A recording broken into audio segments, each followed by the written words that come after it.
Today's episode is brought to you by FanDuel. Make every moment more. Right now, new customers can get $150 in free bonus bets with any winning $5 money line bet. That's $150 if your team wins. Go to fanduel.com/locked on today to get started. Today, we get to go behind enemy lines and talk to Locked On Ole Miss in a crossover episode as an early matchup preview for the Peach Bowl. And so far this offseason, it seems like the Rebels have had a lot better fortunes than the Nittany Lions.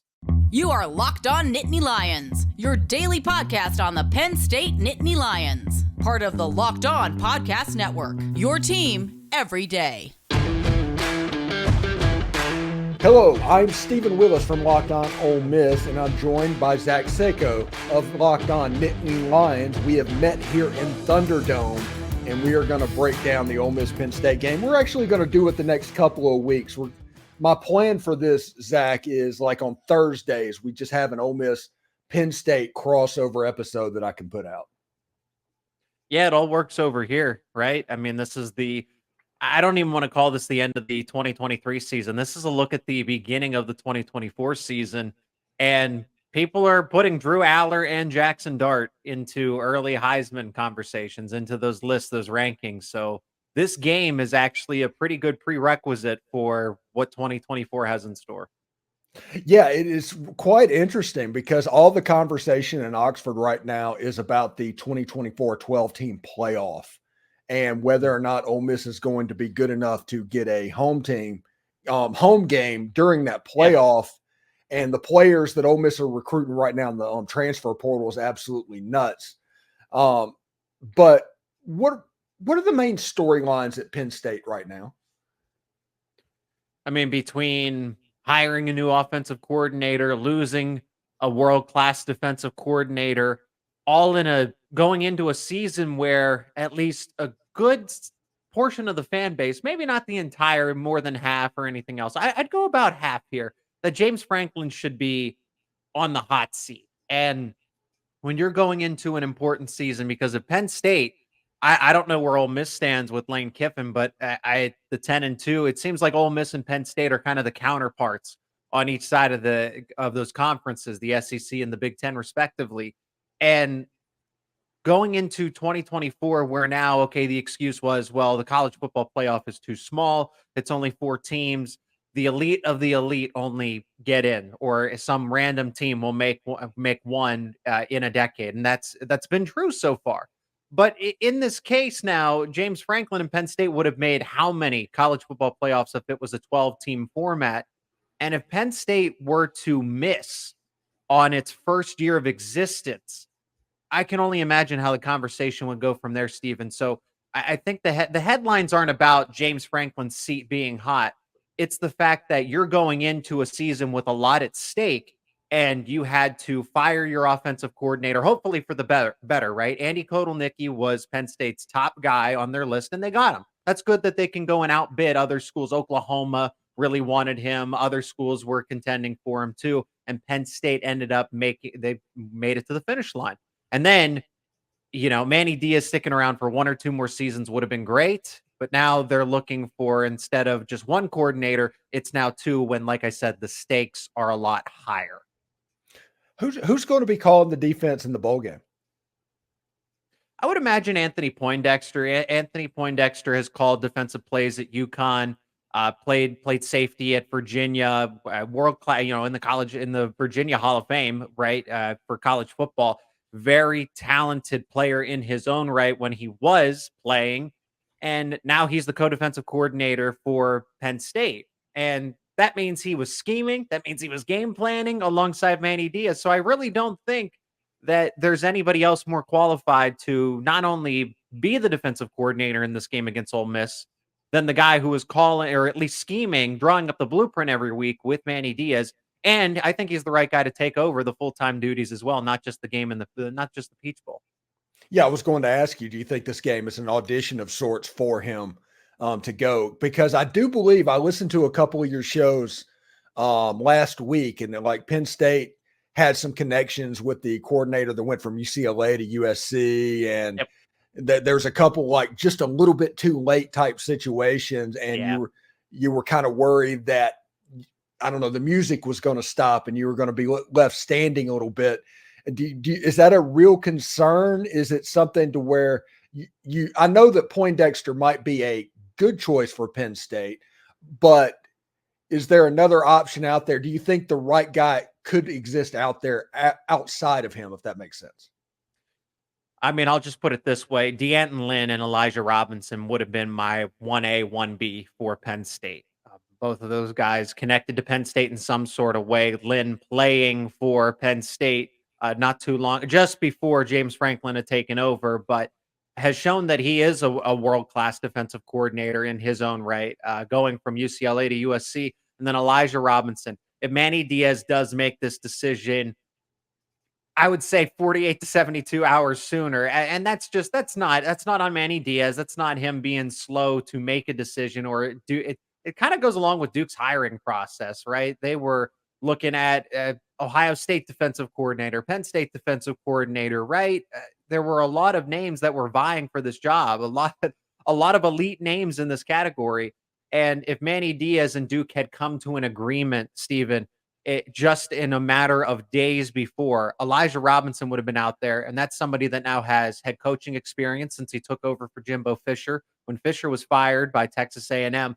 And James Franklin has said that head coaching experience goes a long way into being a coordinator. I know that Kotelnicki hasn't been a head coach per se, but he's been an offensive coordinator for a long time. Manny Diaz was a former head coach. Joe Moorhead, current head coach, former head coach when he took that job on as the offensive coordinator.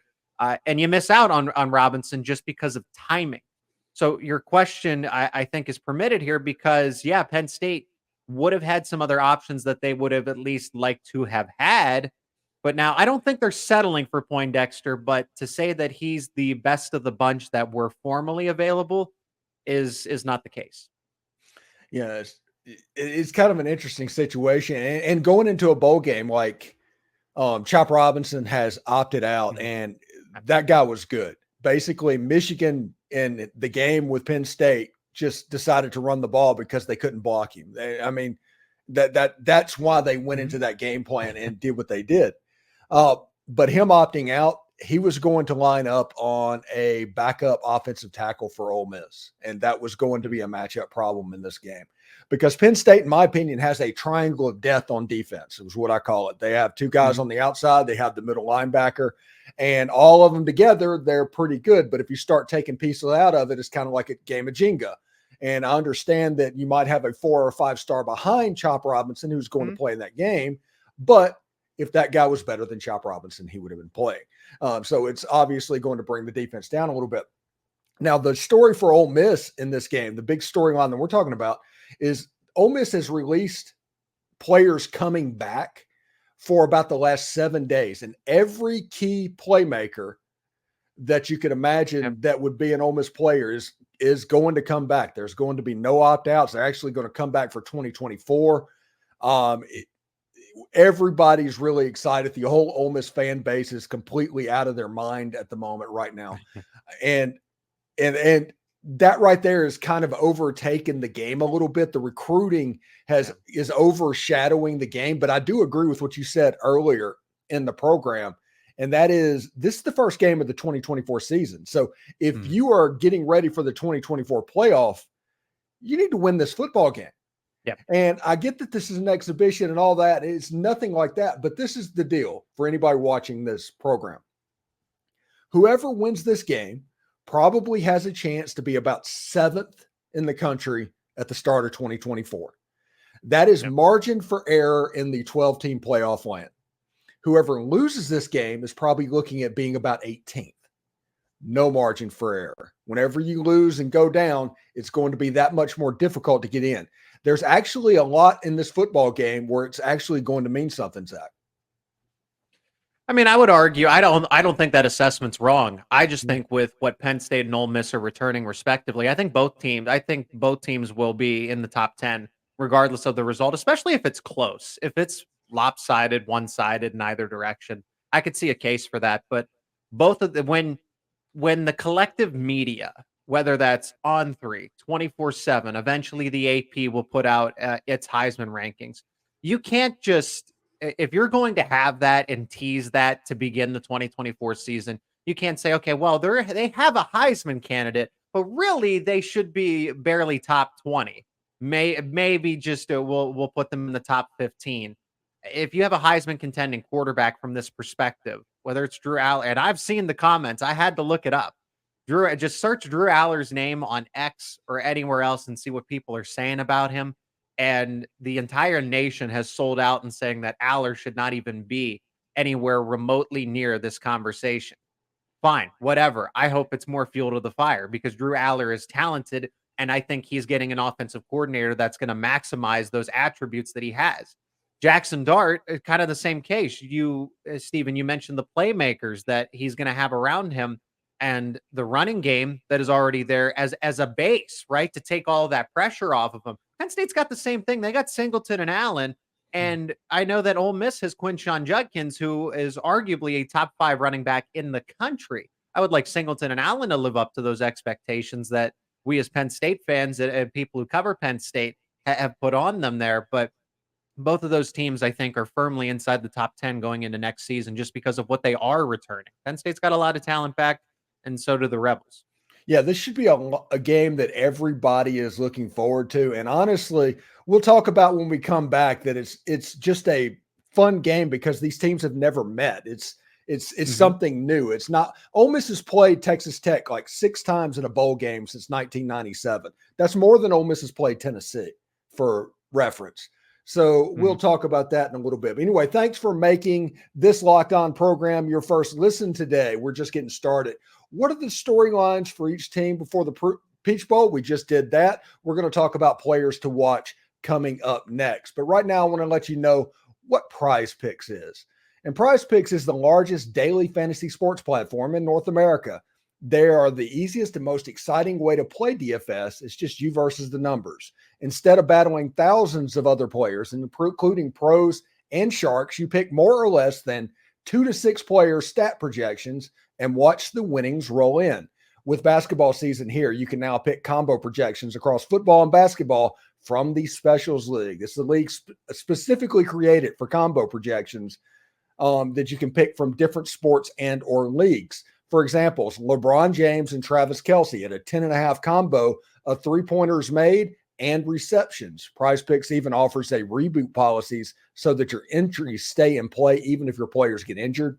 For football and basketball games, if you have a player who exits the game in the first half and does not return in the second, that player is rebooted. PrizePicks is the only daily fantasy sports program with an insurance policy. So go to prizepicks.com/lockedoncollege and use code LockedOnCollege for a first deposit match up to $100. Go to prizepicks.com/lockedoncollege and use code LockedOnCollege for a first deposit match up to $100. Daily fantasy sports made easy. Locked On has launched the first ever national sports 24/7 streaming channel on YouTube. Locked On Sports Today is here for you 24/7, covering top sports stories of the day with local experts of Locked On, plus our national shows covering every league. Go to Locked On Sports Today on YouTube and subscribe to the first ever national sports 24/7 streaming channels. All right, Zach, we did storylines in the first segment. Now let's kind of do like an intro of players to watch. If you're an Ole Miss fan watching Penn State, who are the 2 or 3 players that are going to stand out? I've mentioned Drew Aller quite a bit. I think he's the obvious choice. If you're going, this is an Ole Miss offense versus a Penn State defense. Regardless of who's coaching, there's still talent on this defense that's going to be available that's not entirely going to opt out. Now, we do need to wait and see because I'd like to bring up Curtis Jacobs. I'd like to bring up Adisa Isaac because for all the great things that Chop Robinson did, Adisa Isaac did a lot of good things at that other defensive end spot. So I guess I'll go down one more spot on the totem pole here and nominate Deni Dennis Sutton. Deni Dennis Sutton is that 5-star. Okay, what's that hypothetical 4-star, 5-star that's behind Chop Robinson and isn't playing a lot because he's not better than Chop Robinson? Well, that might be the case right now, but Deni Dennis Sutton projects, I think, to be even better than Chop Robinson. And that's crazy to think with Robinson potentially going in the top 10 of next year's NFL draft. Deni Dennis Sutton was one of the 30 best players available in the country in the class of 2022. recruited heavily by Georgia. Penn State was able to win that recruiting battle over Georgia. And Denai Dennis Sutton basically acted as a third co-starter. You only have two defensive ends in most 4-3 defenses. Well, in this case, Penn State had another starter, and that was Denai Dennis Sutton in this case. So he's not opting out. He's got another year of eligibility, so he gets before he can enter the draft, he gets to play. I would spotlight him, Singleton and Allen, Katron Allen, Nicholas Singleton, the two running backs in the backfield, because if Penn State's done anything right on offense this season, it has been the running the football, even though it hasn't been to the extent that maybe the Penn State fan base wanted it to be. Those are the guys that you're really looking at. But I understand Jacobs could opt out. Adisa Isaac could opt out. The secondary, Kalen King could opt out. We're still waiting on those, as we record this in real time in the middle of December here. I would say Jalen Reed is somebody to watch because he had an interception against Michigan State. He's really coming on. People are not rating him properly, but those are some of the playmakers on defense that if they're in the game, great, all the more for a better competition. But players that, regardless, Ole Miss should put some value on and watch. Are they going to be playing? Are they going to be opting out? What decision are they ultimately going to make? Yeah, if you look at Ole Miss offensively, I think the number one players you look at, everybody's going to think about Jackson Dart and everybody's going to think about Quinshon Judkins. But the player that will get you beat the quickest by ignoring him and letting him go off is Trey Harris. Trey Harris is potentially the best wide receiver in the Southeastern Conference. The problem for him is he was injured for about 4 games this season. He absolutely terrorized LSU. And against Texas A&M, I do recommend all Penn State go and watch the Texas A&M highlights if you want a Trey Harris show, because that is exactly what he did. But Quinshon Judkins and Jackson Dart, obviously, kind of a straw that stirs the drink type situation. And Jordan Watkins is the Mr. Reliable player for Ole Miss football. When Ole Miss needs a 4-yard, if it's 4th and 3 and Ole Miss is going for it, it's probably going to Jordan Watkins. He's Mr. Reliable. He returns punts. He has the best hands on the team. And he's just, like I said, he's Mr. Reliable. Defensively, really like Jared Ivey. Jared Ivey just announced on Wednesday that he is coming back to school for his last year. He was, I think, a second-team All-SEC type player. Good defensive end. Really, really good. Him coming back is important. The linebackers can be iffy. They can kind of be hit and miss. But this is what Penn State fans probably need to understand more than anything else. If your offense is not performing at a high level, Pete Golding and the Ole Miss defense has feasted on mid to bad offenses. So if you're not hitting on all cylinders this year or in this Peach Bowl, you could find some tough sledding. Now, the Georgia game, everybody saw that game. Much like they talk about Ole Miss's defense, the way they talked about Penn State's offense after the Michigan game and after the Ohio State game. But after Alabama and Georgia, Ole Miss had to deal with that with the defense as well. So if you're operating at a high level, I guess both of us are in the situation to where it can kind of get out of hand a little bit. Yeah. But if it appears to be fairly close matchups, and I think that Penn State's offense versus Ole Miss's defense might actually be the units that decide this football game. Yeah, that would be interesting, wouldn't it? Right? Ole Miss's defense. I mean, I wouldn't say. Part of it has to do with competition, right?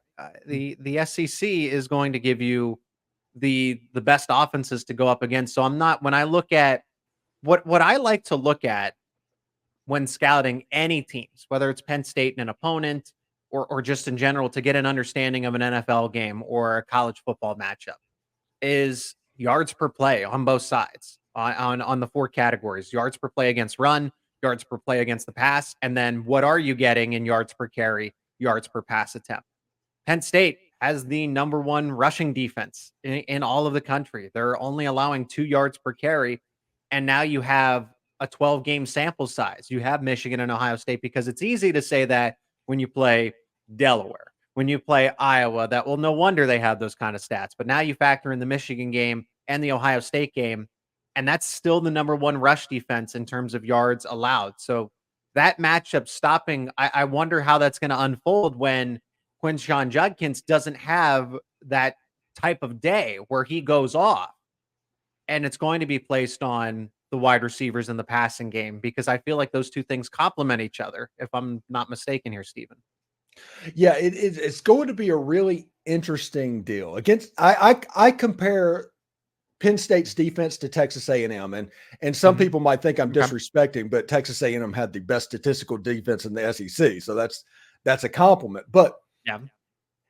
they led the nation when Ole Miss played them in sacks and tackles for loss. There's a lot of similarities that happen with this defense. And Ole Miss has gone against a Manny Diaz type defense before. He came from Mississippi State. We saw them on down the field. And don't worry, Penn State fans, we're not the ones with the bells.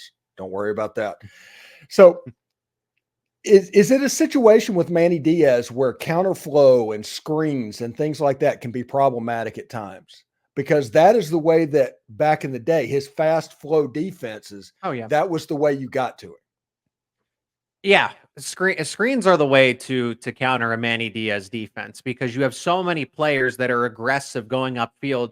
You lose contain by nature. That's just the nature of any blitz. How do you stop the blitz? It's not only, oh, well, we found the secret formula to Manny Diaz and how to get through to his defense. That's how you counteract any blitz because it keeps defenses honest.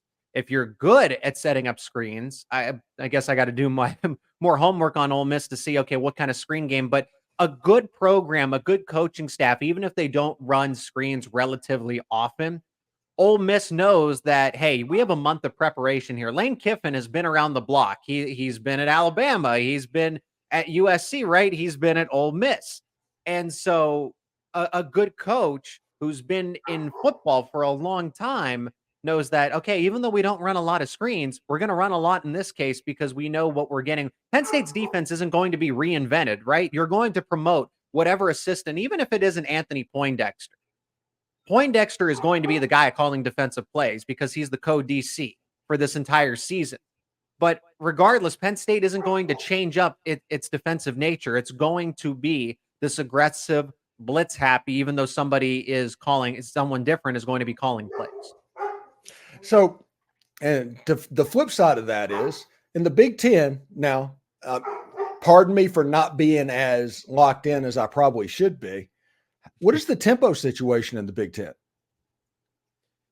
Tempo's a little slower, right? Because you have the Big Ten West. If you're taking an overall average here, Steven, the Big Ten West significantly drops the Big Ten East. But in that same breath, it's not like Michigan goes fast pace. Ohio State really slowed down this season because they had different personnel. I would say if anybody really changed identities going into this season, it was Ohio State because Michigan, Ohio State, and Penn State all kind of mimicked each other to a certain extent. Defense that's going to bail you out, and we're just going to play ball control and try to wear you out with an offense that we have playmakers that you can't stop. At Penn State, it didn't really have as much of that as Ohio State and Michigan did, but that was the idea. We had enough playmakers to be able to grind you down throughout 4 quarters, and our defense is just going to smother you. We're not going to let you score a lot of points. We're going to make it miserable for you on offense. So the tempo in the Big Ten, I would say, now, are there some select teams like a Wisconsin went to a spread and maybe sped things up a little bit more, not the traditional ground and pound, but even still, there really isn't this high-paced, fast team. Now, that's going to change when USC, Oregon, Washington come into the UCLA, all come into the Big Ten here because that's their style of play. And it'll be nice to see which side would win in this case. As I'm a firm believer in slow and steady wins the race here. Patience is a virtue. Yeah, Penn State, if you look at time of possession, is leading the Big Ten in time of possession. You look at fourth and short, they're getting lined up in the T formation like 1957 and just playing bully ball with you.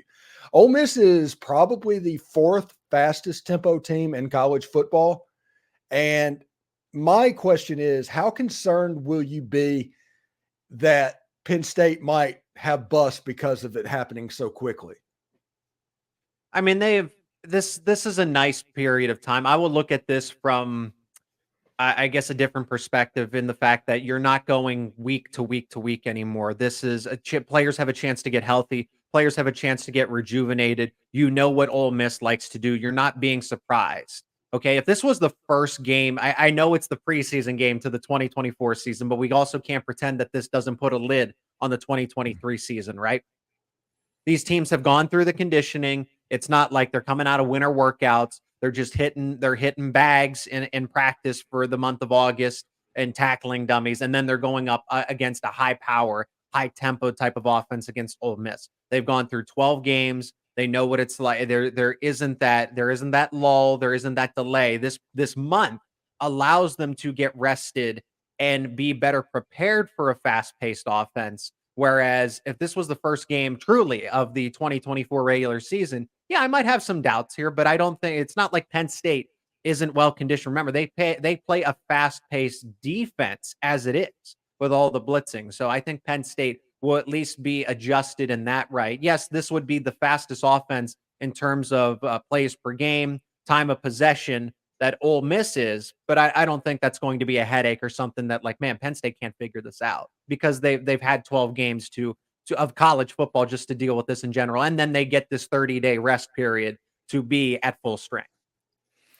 Still to come on this Locked On podcast. We're part of the Locked On Podcast Network, your team every day. We're still getting primed for this matchup in Atlanta, so stick around.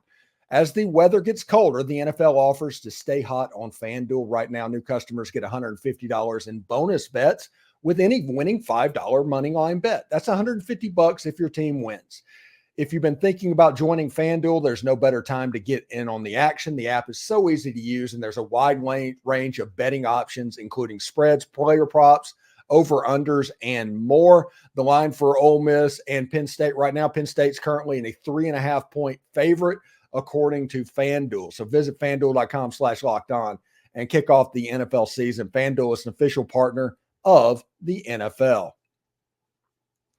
Thanks for making this Locked On podcast your first listen of the day, and shout out to the everydayers. Locked On has launched the first ever national sports 24/7 streaming channel on YouTube. Locked On Sports Today is here for you 24/7, covering the top sports stories of the day with the local experts of Locked On, plus our national shows covering every league. For your second listen, go to Locked On Sports Today on YouTube and subscribe to the first ever national sports 24/7 stream channel.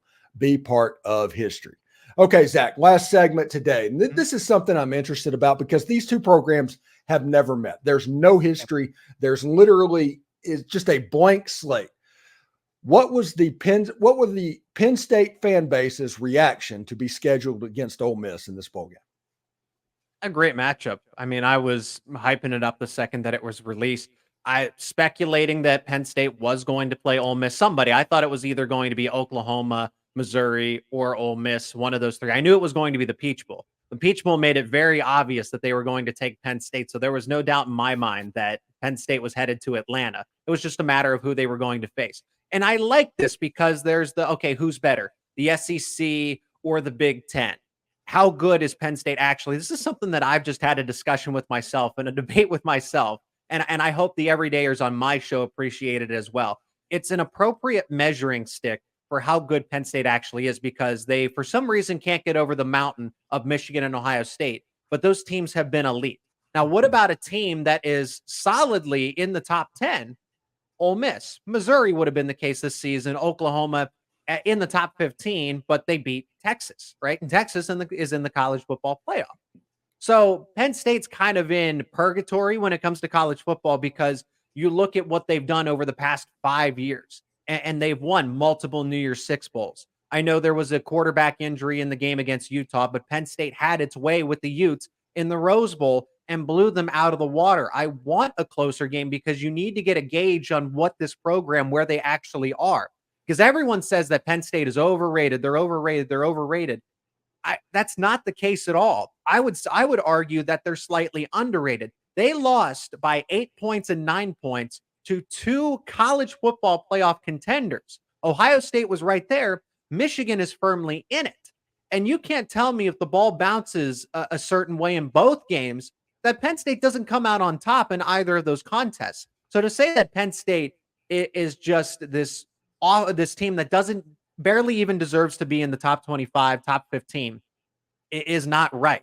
But I want to get a better idea of how good are they? Are they actually a top 10 team and just on the cusp of making and being in that elite category? Or you know what, they're a 10-win team and there's still a lot of room for improvement here. And that's what Ole Miss can do in this game, at least show what Penn State actually is. Yeah, and the Ole Miss side of the house, Ole Miss was excited to play Penn State because Ole Miss thought they were getting Iowa in the Citrus Bowl, and nobody wanted to play Iowa. Man. Yeah, that's what we went into that bowl selection. It's like Penn State Peach Bowl, we're in because we've never played Penn State. And Penn State is a brand that you always saw. I remember Vinny Testaverde throwing like 6 interceptions in the Fiesta Bowl. And I remember all that. It's a brand, those blue and white uniforms. And it's real easy to get excited about that. And honestly, these are 2 teams that have the exact same resume. I mean, you're walking in this, they have the exact same resume, and you get to see exactly where you stand against somebody that, at least on paper, is exactly like you. Penn State's strength is going against your strength. Your weakness is going against Penn State's weakness. It should be everything that fans are looking forward to in a bowl game. And honestly, it's not a bowl game that we normally get. So I think we should enjoy this. And then you take in the fact that the 12-team playoff is coming in 11 months. And that adds on top of everything else. And honestly, this is just going to be great. It's going to be a lot of fun. Also, uniform matchup. I'm going to get your opinion on this. I want a color game. I want Penn State in their blue jersey, their white helmets. I want Ole Miss in their powder blue helmets and their red jerseys. I think that would look absolutely fantastic. I think the Ole Miss fans are going to be wearing red, and I'm assuming Penn State's probably going to be in white. And the crowd, that'll look amazing. This has a chance to be the best looking college football bowl game in a very long time. I'd like Penn State to wear the all white uniforms. It depends as who's denoted as the home team. Penn State's the home team. Okay. So Penn State typically doesn't wear white at home. It's always the navy blue jerseys. So Penn State's probably going to wear those uniforms. But yeah, the color scheme, the Penn State fans will certainly be in white. I think Penn State is probably going to promote that and say, hey, if you're traveling for the game, make sure you wear white. That's pretty typical. They do that for every bowl game, for every road game in this case. So even though it's a neutral site game, Penn State is the designated home team. You have to travel to get there for the Nittany Lions in this case. So fans will wear white and Penn State will wear blue. Should be pretty interesting indeed. We're going to do these crossovers, like 2 more leading up to the ball game. We're going to get more and more serious as it gets closer. And with any news breaking, we'll handle that as well. I do want to let everybody know that I do appreciate you watching the show, and I appreciate you making this Locked On podcast your first listen. Every day or Thursdays leading up to the Peach Bowl, we're going to do this every week, so you don't want to miss it. For your second listen, check out Locked On as it's launched the first ever national sports 24/7 streaming channel on YouTube. Locked On Sports Today is here for you 24/7, covering the top sports story of the day with the local experts of Locked On, plus our national shows covering every league. For your second listen, go to Locked On Sports Today on YouTube and subscribe to the first ever national sports 24/7 stream channel. For those on YouTube, we will send you there right now. For the Ole Miss fans, I say hotty toddy. And for the Penn State fans, I say we are. We'll talk to you later. Thanks, Zach.